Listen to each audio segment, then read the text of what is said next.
We're going to answer the question for you today. Where are all the aliens? 100 billion galaxies in the universe that we know of. It's 90 billion light years in diameter. There's 100 to 1,000 billion stars in all those galaxies. There's 400 billion stars in the Milky Way. There's enough stars in the Milky Way that you could allocate 10,000 stars to every single grain of sand on the Earth. We're talking about scales that are just inconceivably huge. Yes. And so mind-bogglingly huge scales, definitely. Fermi sat down with his mates, as you said, and asked, where are the aliens? And that's a good question. Yeah, that's not all Fermi was famous for, though. He was part of the Manhattan Project, the godfather of the atomic bomb, some refer to him as, an Italian scientist that moved to America and then essentially at dinner just said to him and his Manhattan Project mates, where the hell are all the aliens at? That leads on quite well, actually, the Manhattan Project, because maybe that is something to do with it. And now I am become death, destroyer of worlds. Nice. Who quoted that? Who was that? That was someone, wasn't it? Yeah, it's Oppenheimer. Yeah. Oppenheimer, yeah, that's it. He's the father of the atomic bomb. So one of the solutions for the Fermi Paradox, where are all the aliens, is Oppenheimer. We just kill ourselves. Yeah, exactly. It never gets past that point. So let's get into the Kardashev scale. I think you probably know way more about the Kardashev scale than I do. I know the basic idea of it. I think I only know the basics as well. The Kardashev scale is essentially like a ranking system for civilizations, depending on how technologically advanced they are and the kind of power which they harness. So there's 3 stages on it. And it's a type 1 civilization, which is where you harness the power of your planet, right? No, I think or is that type? That's no. Type 1. Type 1 is so you're type 1 once you can harness the energy of your star. So type 1 means you can harness all of the energy from your local star. And then type 3 is when you. That seems way too much. It does, doesn't it? This is the thing. Like I'm saying I know about this scale, and I'm actually like. Kardashev scale. I was right. Motherfucker. I was right. So we are type 1 is then, when surely? you well, no, because we don't completely harness the energy of the Earth.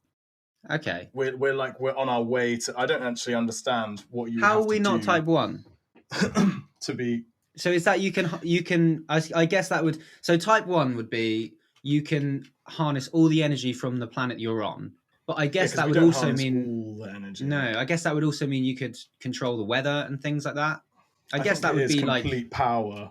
Type 2 is when you harness it. So that's like if you've heard of like Dyson spheres, which is a very sci-fi concept, but theoretically possible. You need a tremendous amount of materials, but it's essentially if you could build something which completely encapsulates the entire sun and harness energy from it that way. If you built basically like a big ball of solar panels around the sun, and harness the energy from that, then I guess you're a type 2 civilization. Yeah, and then type 3 is you can harness the entire energy of the galaxy.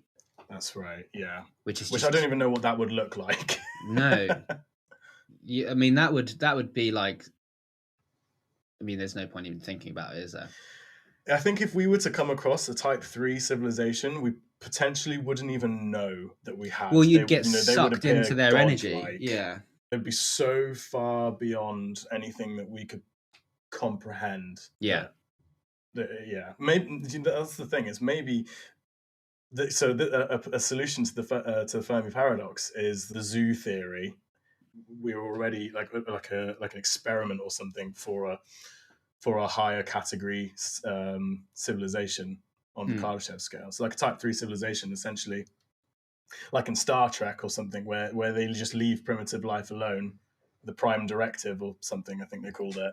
Yeah. And we're being observed, and we're not supposed to, we can't grasp the technology to even comprehend their existence, let alone look out into the stars and see them there.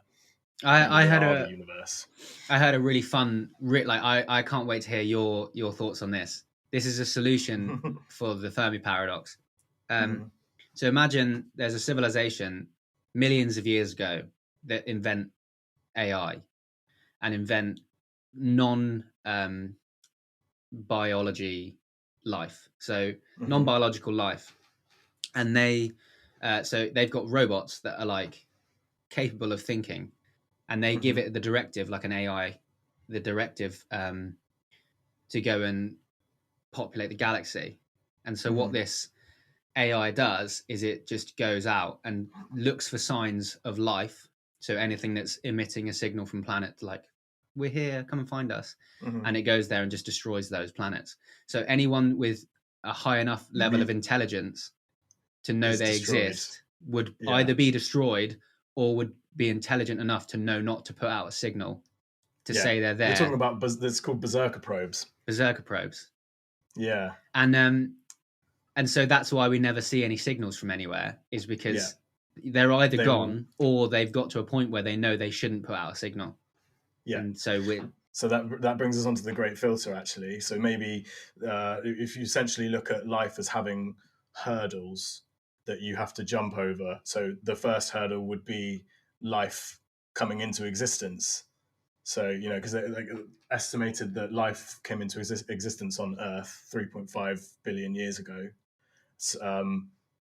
But maybe that's a really difficult thing to happen. It doesn't seem like it would be difficult to happen, considering the Earth is only around for 4.5 billion years, and the first billion years of that, it couldn't harbor life anyway because it's way too hostile.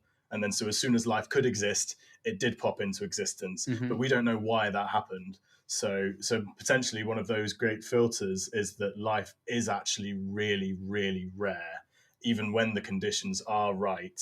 And then, the next filter would be life developing into more complex beings. Like the first 3 billion years of life being around on Earth, it was single cell organisms and really basic microscopic life forms. It was only very recently that it started actually evolving into more complex forms, and eventually creating a species which is us, which are the only ones on our planet out of all the millions of species that there are that actually are capable of sending signals out into space.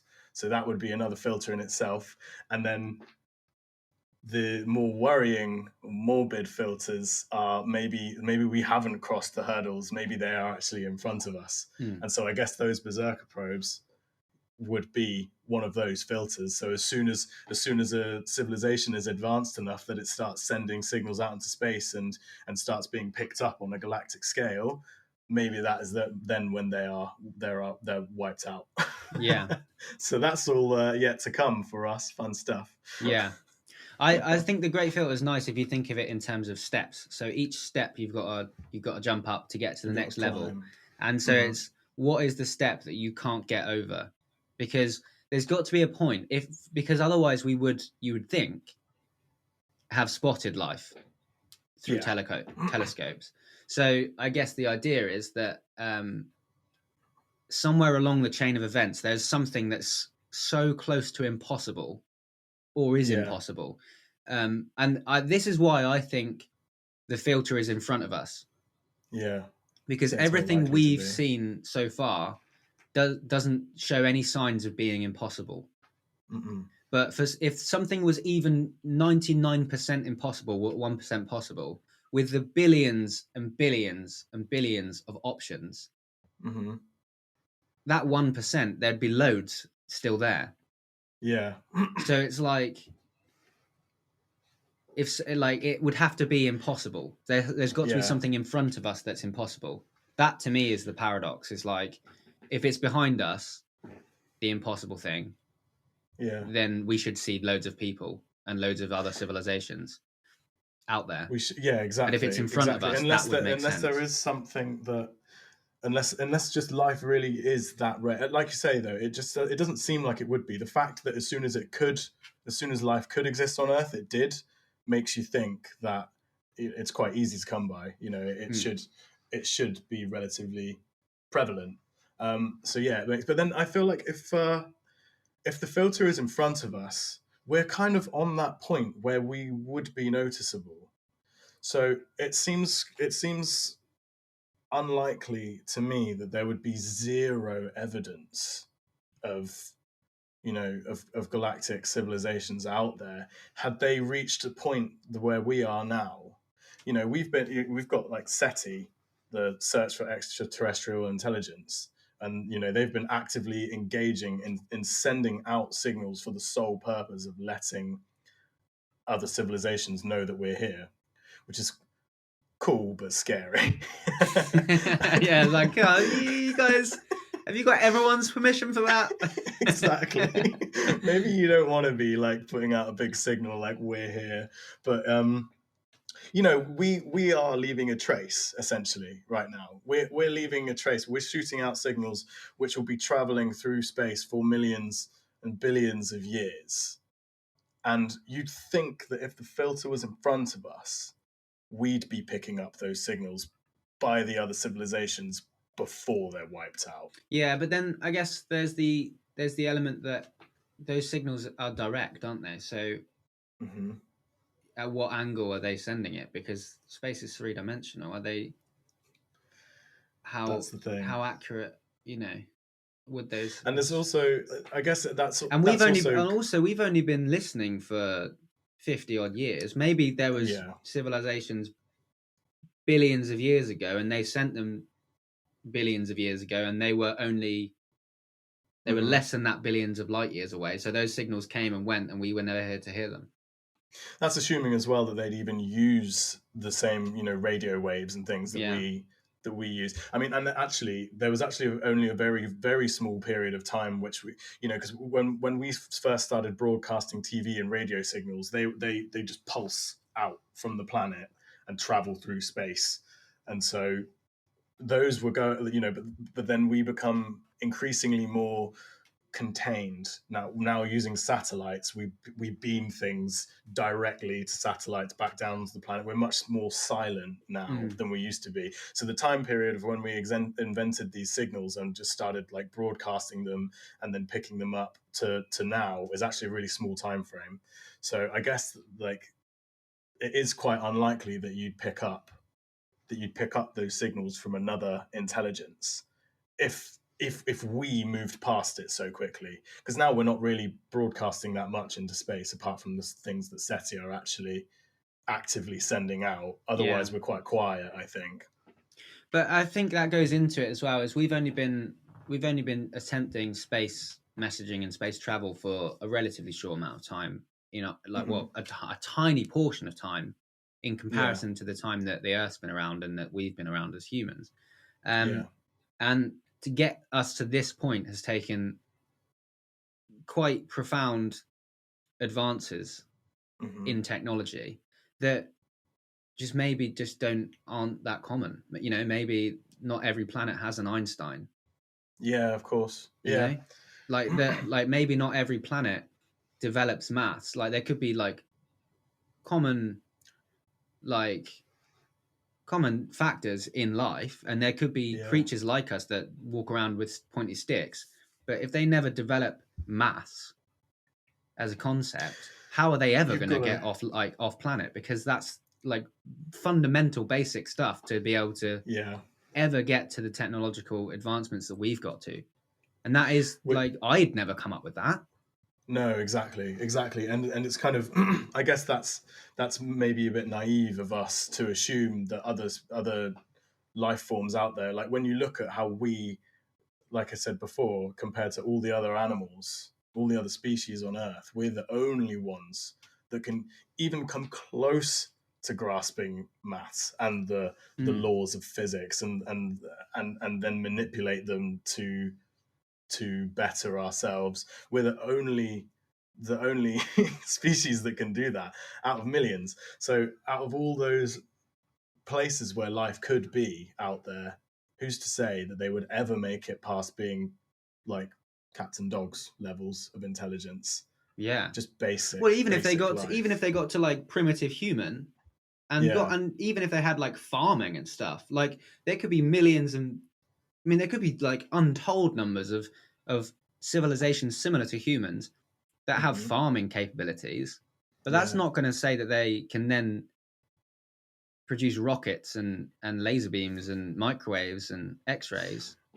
yeah, That's a huge step, you yeah. It know? is. Like, and Yeah, also the advancements in order to do that have to be shared. So communication comes into it, hmm, and things like broadcasting and newspapers and things like that, yeah. like where and books, the ability to read then becomes huge, and It's the all ability these to share prerequisites information, yeah, because we're such a social and verbal species. and verbal Yeah, and yeah, exactly. It's a all down to cat, our yeah. social nature. If another species wouldn't necessarily be inclined to even attempt to do those No, and things. if you think about like lions or wolves, they have a pack Hmm. or cubs, and like their group. Elephants have their group, but they're not going to then cooperate with other groups. So they can be cooperative in their own small groups.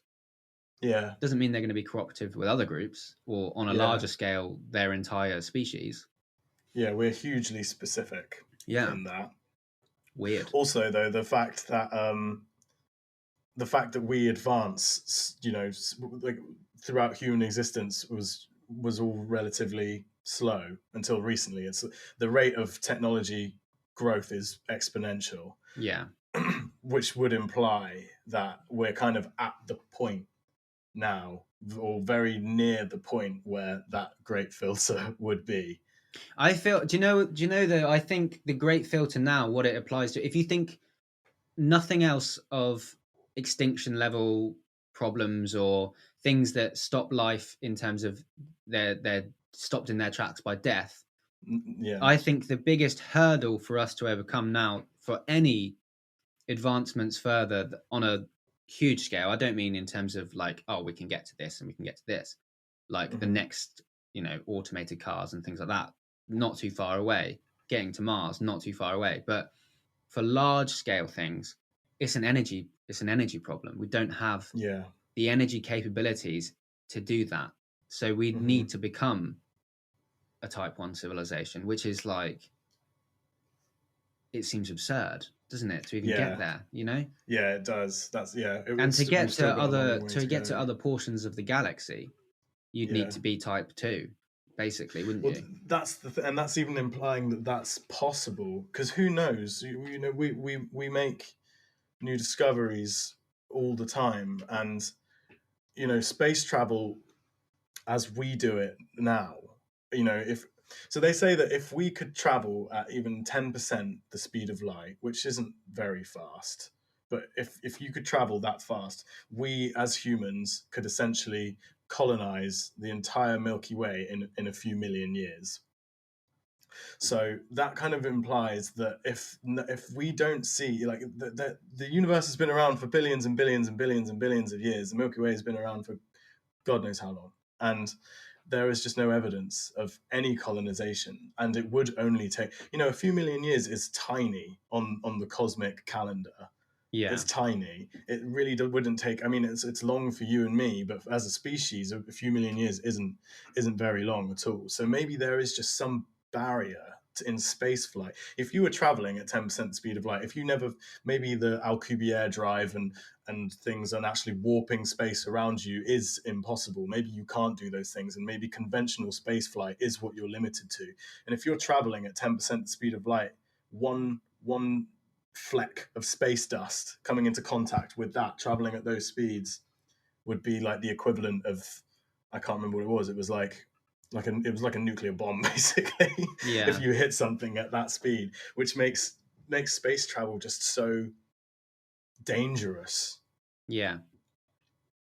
that maybe that is another reason. So maybe a civilization out there won't won't colonize the Won't universe, risk the or travel. they won't risk it. Exactly. Yeah, exactly. And I think as we progress as a species, we become more and more um, kind of introspectively inclined. That who's to say that as you develop, maybe colonize as you make technological advances, maybe colonizing the universe isn't what you want. The universe is constantly expanding and things, and it's not really that hospitable out there. And maybe a virtual reality would be the ultimate goal for a species like us that's social. If we could create our own existence in a simulation, you'd need immense amounts of power to do it. But I heard a nice thing, which is maybe civilizations that become advanced enough to do those things, rather than trying to find their home in space, they actually try and find their home in time. Because if you were going to build a simulation, you would need, because the number one problem for computing and information processing, which is what you'd need to master to build a simulation on that scale to house your entire species, the number one flaw in that is heat. So basically, Well, it just get too hot. You need massive cooling systems. So maybe, the eventual heat death of the universe, which is the ultimate fate, supposedly, as everything is just pushed further and further away, and the stars stop. They stop, the fusion in their cores stops happening, and they eventually die out. The universe will just become cold and dead. And just before then, in the few billion years before that point, everywhere's going to be very cold, and that would be the perfect place to build a simulation. And we know that traveling forwards in time at great rates is entirely possible due to time dilation. So who's to say that civilizations aren't just parking themselves right next to a black hole, waiting until just before the heat death of the universe, and then building a simulation without the problem of heat? Yeah, or just building huge gravity wells. Yeah. So exactly. the time's so dilated that it just lasts forever, essentially, and their simulation just lasts forever. Exactly, yeah. But for them, it wouldn't last forever.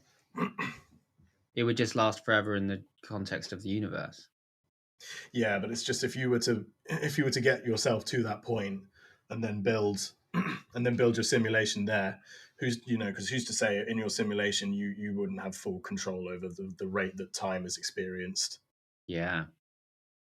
Like in Inception, maybe in your simulation 2 million years is like 1 minute of universal time.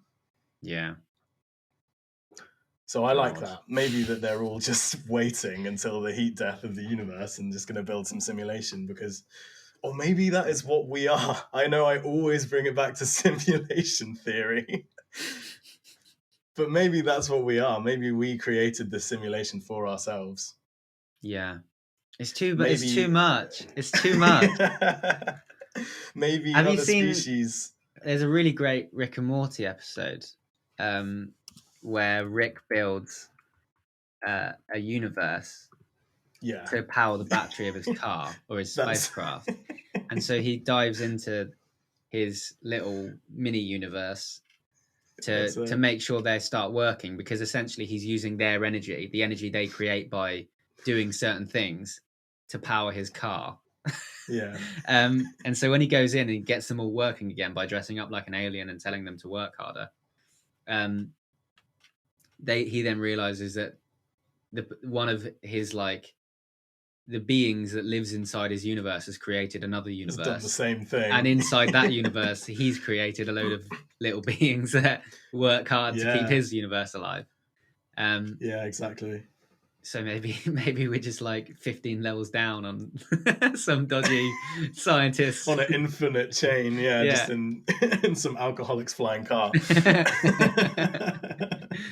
But then maybe it's just like I said before. I mean, I'm not going to pretend to even begin to know the ins and outs of quantum mechanics, but maybe there's communication methods in there, which there's a method of communication which galactic civilizations use, which we haven't even come upon yet. Maybe the forms of communication that we use are just too archaic. There's a really cool thing with quantum mechanics where there'd be two particles that are they'd be mirror each other. So whatever happens to one also happens to the other, because they're like mirror particles. Linked. But then you could take them to the other side of the universe and change one, and the other one changes as well. Yeah. and that would actually break the speed of light for information. Which Yeah, don't know how that works. Don't ask me. That's Quantum what I mean. mechanics is That's some weird stuff going on. No, not It's even really- going to pretend Yeah. to know. But I remember hearing that too. And quantum entanglement. Yeah, quantum entanglement. That's it. Yeah. What a mad concept, and the potential.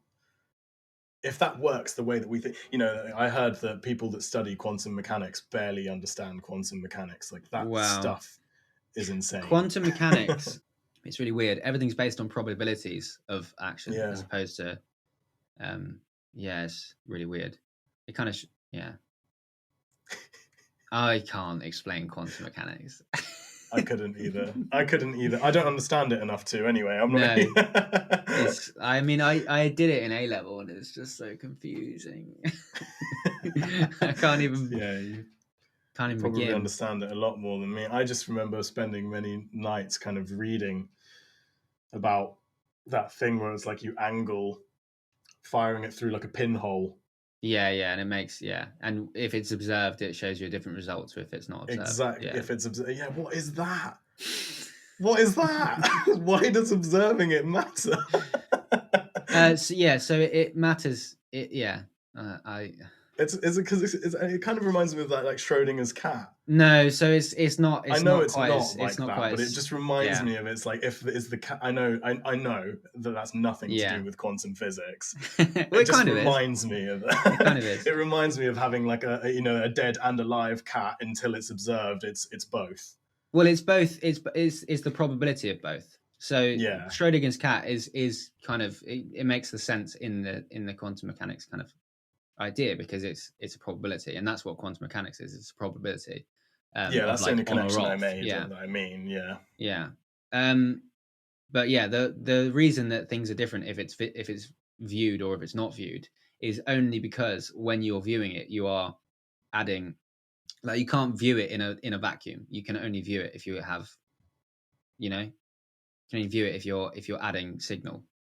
Like there is photons that need to be released in order for something to happen. So you can't view it completely separate in its natural state. You have to add a camera, or you have to add other things into the experiment, which is what makes the actual thing happen. Okay, I'll take your word for it on that one. I still don't understand. The more you know about quantum mechanics, the less you know about quantum mechanics. Yeah. Is the general rule. And how can we make it more fun? More jokes. What are you thinking? What's ET short for? He's only got little legs.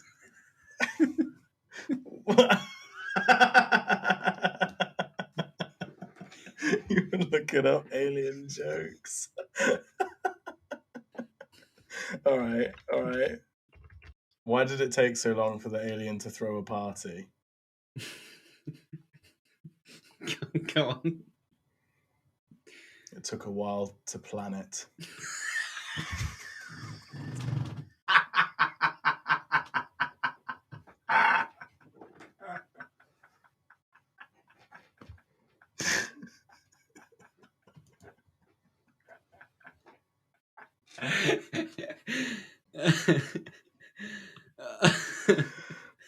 Brilliant.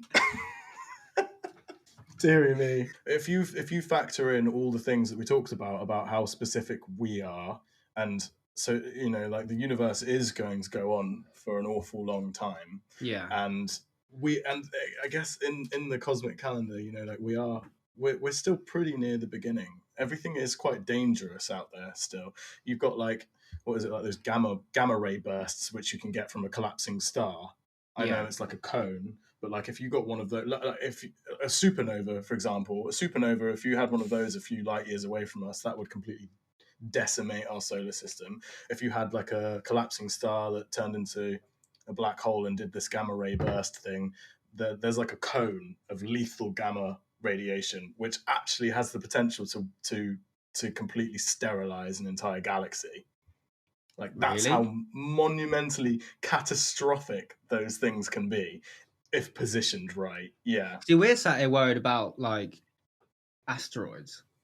Yeah, there's that as well. Like we're really specific. Like we've got the moon. If our moon was bigger, we're quite like rare in the fact that as a planet we have to have a moon, a satellite like our moon at the size that it is, and the fact that we rotate on an axis, so you don't have huge shifts in climate. Our climate's relatively stable. Our tides are stable due to the moon. We've got Jupiter close by, which completely absorbs like most of the due to its huge gravitational impact on the solar system. It pulls in most of the life devastating comets that would, if you look out at most planets in space, they're pretty isolated. Yeah, and they're completely like potted with craters. They get hit all the time, and we don't. Yeah. So that's a barrier in itself. And if you factor that in on top of all the other things we talked about how if it's not just primitive life, if they are intelligent, like maybe it's just really hard for things to get to that stage. Yeah.